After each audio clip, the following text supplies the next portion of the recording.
Good afternoon, everyone.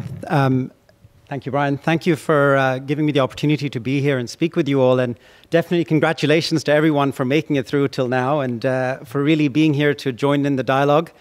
And just a little experience share on how participating in the dialogue on SDG can have a major trickle-down effect to everyone around you. So just recently, it was my 9-year-old son's 10th birthday, and we celebrated a couple of weeks ahead of time. And as he was blowing his candles, I told him, don't forget to make a wish. And he said, okay. So he closed his eyes, made a wish, and he said, Dad, I want to tell you what my wish was. I said, no, because it doesn't come true if you tell me what it was. He said, no, this one I want to tell you. I said, okay. He said, Dad, I wish that the 17 SDGs all come true. All right. Needless to say, my heart melted, and we're not a household that sits around talking about SDGs all day, so really I don't know where he got that from, but just to show that the trickle-down effect is immense and much bigger than what we realize. So what I'm going to share with you all is basically an action platform for a lot of what we've discussed since yesterday, and I'm glad that through our think tank anyway, we all agreed that participation with the UN Global Compact is of relevance. So we can change slide. So towards the end of the last century, Kofi Annan put the wheels into motion for what's now become the world's largest corporate sustainability initiative, which is the UN Global Compact. And the objective was and is to mobilize businesses to meaningfully contribute to the 2030 agenda through a principles-based approach and demonstrate the essential role that the private sector plays in contributing to the broader UN objectives and goals. And really, this is not just you as an individual. This is you as a business owner, as a parent, as someone in your community. So it's really mobilizing everything at large. And we can change. So, I mean, we all know that the marketplace has changed. The way we do business has changed. Company life cycles have shrunk from being, several decades now to a few years. So really, sustainability is now a competitive necessity. It's no longer an option. And really, that sustainability in turn nurtures operational efficiency and also creates innovation.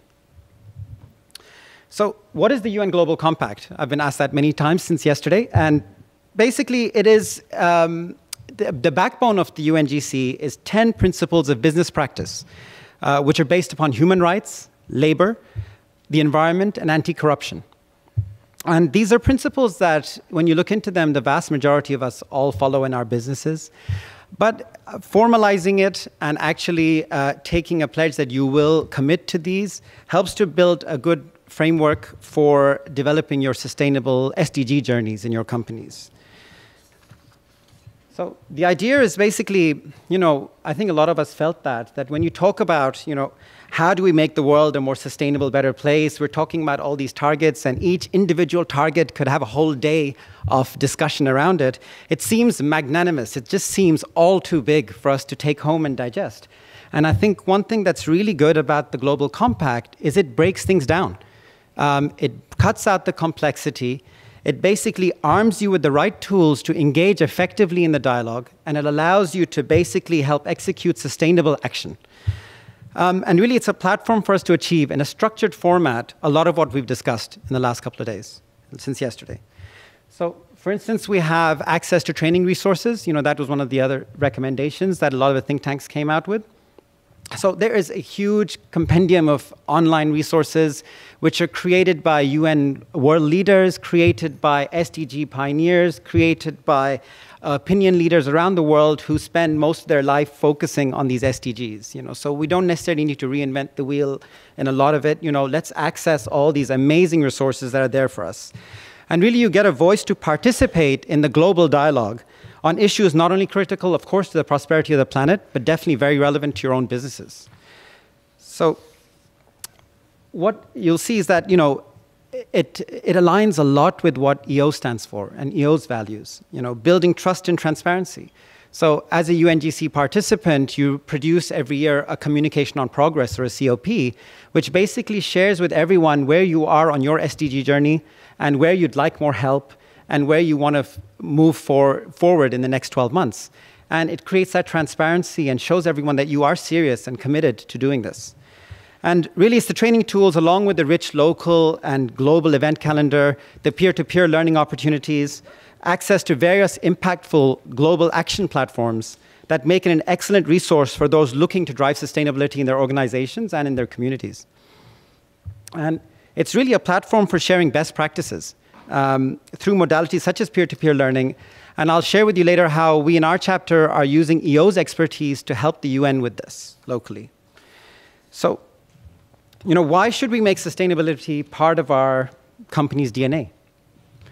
The proof really is in the pudding. If you look back at about 19 years of when this program's running, the feedback from the participants is that engaging with the UN Global Compact significantly enriched their company.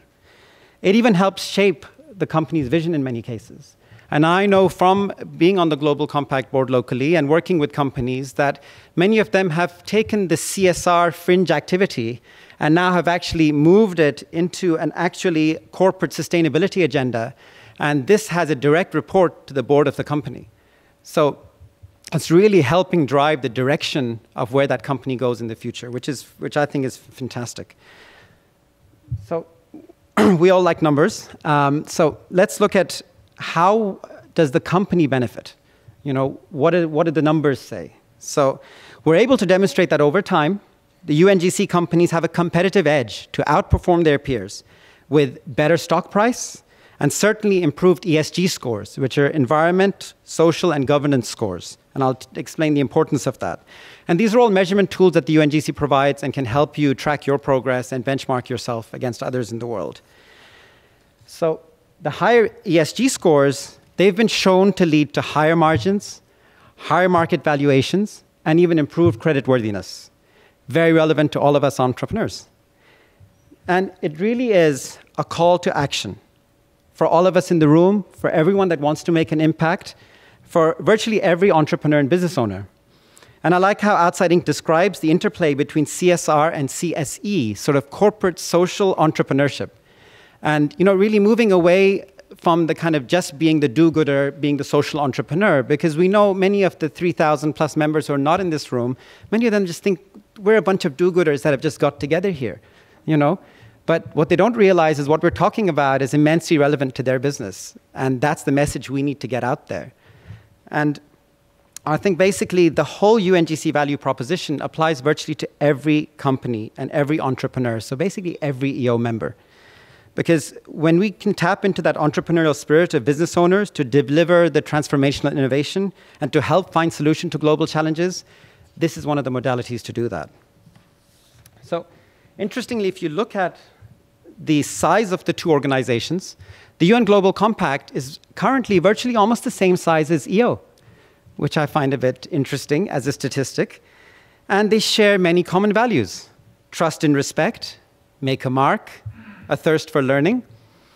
So it's not just about EO companies benefiting from the UNGC participation and SDG participation.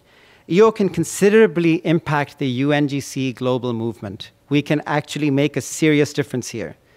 Just imagine if every EO company participates with the United Nations Global Compact.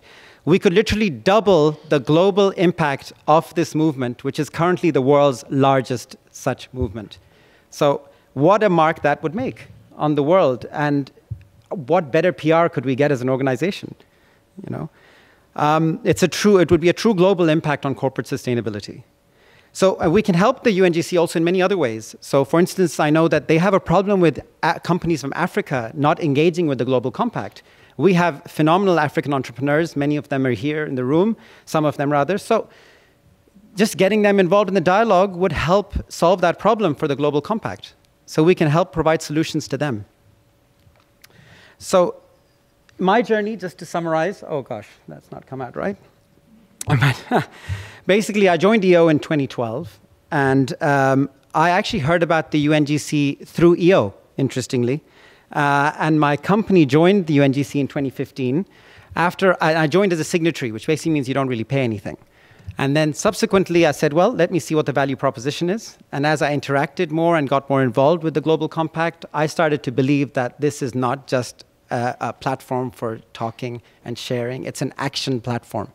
So I upgraded our status as a company to a participant status, and which means I did contribute a little. I was only $1,500 a year is what I contributed. So it depends on your revenue bracket.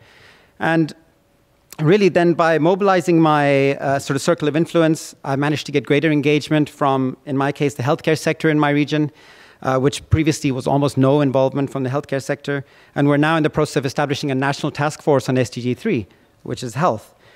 And our aim is in the chapter that I'm in UAE is to increase chapter-wide participation with the UNGC, and we've set a goal of 75% chapter participation in the next 12 months with our local network. And we hope to then share those learnings, hopefully next year at this venue, on how we can help other chapters do that. So as I mentioned before, a further way that EO can add value to the UNGC is by sharing the experiences that we have with the UN Global Compact. So for instance, what we're introducing also locally is taking our mentorship expertise that we have developed so well and effectively in EO and sharing that with the UN Global Compact. So we're essentially introducing a mentorship program locally on the SDGs. So if you have an SDG pioneer and champion, can help someone who's got an aspiration in that specific SDG. So a way to improve focus-specific mentorship, peer-to-peer learning. So the important thing is, as entrepreneurs, we like action. And the UNGC isn't just another mouthpiece. It gets things done. And I'll give you just a brief example that we recently had we were invited, because we're a UNGC company, we got invited to a task force on gender equality in the Middle East, in the UAE. So you can imagine that's a topical subject. They only invited 40 private sector companies. There were only 40 people in the room.